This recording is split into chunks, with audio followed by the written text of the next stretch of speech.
Welcome to our channel. நான் உங்கள் சென்னை பொண்ணு சுகாஷினி. இன்றைக்கி நம்ம வீடியோவில் பார்க்க போகிற டிஷ் சிம்பிளான ஒரு டிஷ், வாழைக்காய் பொரியல். அந்த டிஷ்ஷை நம்ம போய் வீடியோவில் பார்க்கறதுக்கு முன்னாடி நான் எப்பவும் கேட்குற ஒரே விஷயம், லைக் பண்ணுங்கள், ஷேர் பண்ணுங்கள், சப்ஸ்கிரைப் பண்ணுங்கள், சைடில் இருக்க பெல் ஐக்கானை கிளிக் பண்ணுங்கள். அதன் மூலமாக நான் போடுற வீடியோஸ் உங்களுக்கு நோட்டிஃபிகேஷனில் வந்து சேரும். ஓகே, வாங்க இப்போ நம்ம வாழைக்காய் பொரியலுக்கு என்னென்ன பொருட்கள் தேவைன்னு பார்க்கலாம். வாங்க.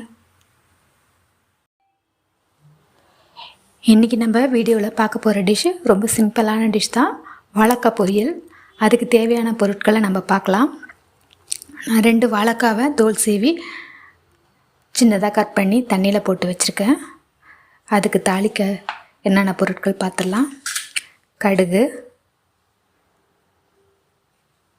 காஞ்ச மிளகாய், கருவேப்பிள்ளை, வெங்காயம், தக்காளி, ரெண்டு வெங்காயம் 2 தக்காளி, ஓகேங்களா. கருவேப்பிலை, தேவையான அளவு சால்ட்டு, எண்ணெய், அவ்வளோதான். இப்போ நம்ம இதை ஸ்டார்ட் பண்ணிடலாம். நான் இப்போ ஸ்டவ் ஆன் பண்ணிக்கிட்டேன், சூடாகிடுச்சு. ஓகே, இப்போ நம்ம எண்ணெய் ஊற்றிக்கலாம்.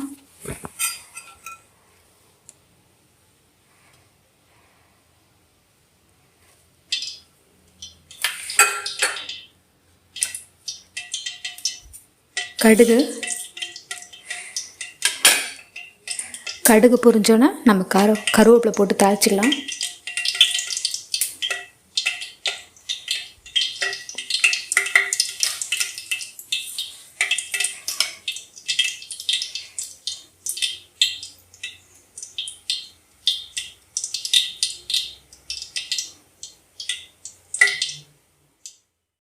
கடுகு பொரிஞ்சிச்சு, இப்போ கருவேப்பிலை போட்டுக்கலாம்.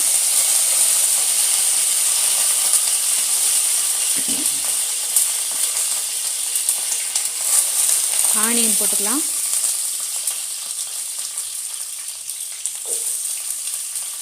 ஆனியன் நல்லா வதக்கிட்டு அப்புறம் நம்ம தக்காளி சேர்த்துக்கலாம்.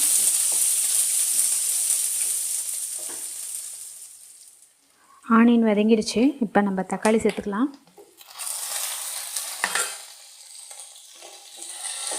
இது கூடயே நம்ம 2 காஞ்ச மிளகா கிள்ளி வச்சுருக்கோம், அதையும் சேர்த்துக்கலாம். நீங்கள் பச்சை மிளகா கூட சேர்த்துக்கலாம். கடுகு தாளிக்கும் போதே உளுத்தம்பருப்பு கூட சேர்த்துக்கலாம், நல்லாயிருக்கும் அதுக்கு.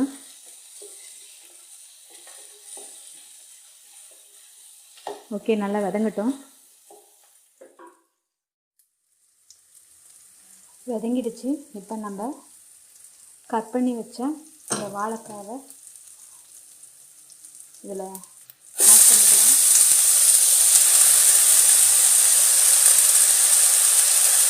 வாழைக்காய் கட் பண்ணால் தண்ணியில் போட்டு வச்சுங்க, ஏன்னா கருப்பாயிடும்.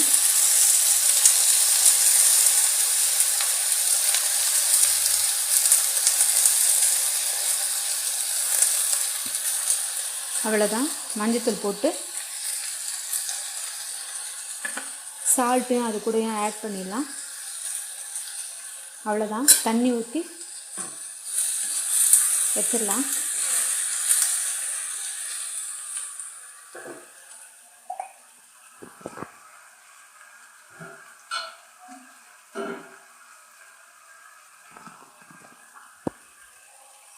காய் வேகிறதுக்கு நம்ம 1 டம்ளர் தண்ணி இதில் நம்ம ஆட் பண்ணியிருக்கோம். காயெல்லாம் நல்லா வேகணும். வாழைக்காவுக்கு ரொம்ப டைம் எடுத்துக்காது, கொஞ்ச நேரத்துலேயே வெந்துடும். ஒரு 10 நிமிஷம் வேக விட்டால் போதும். ஓகே, இப்போ வேகட்டும், வெந்தோன்னு பார்க்கலாம்.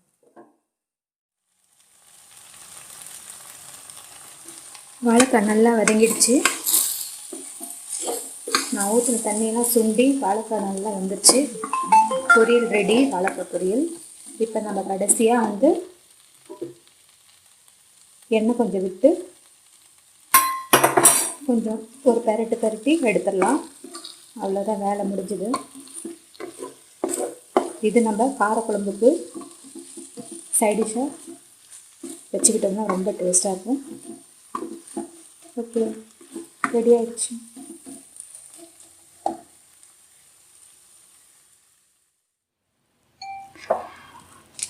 சூடான சுவையான வாழைக்காய் பொரியல் ரெடி.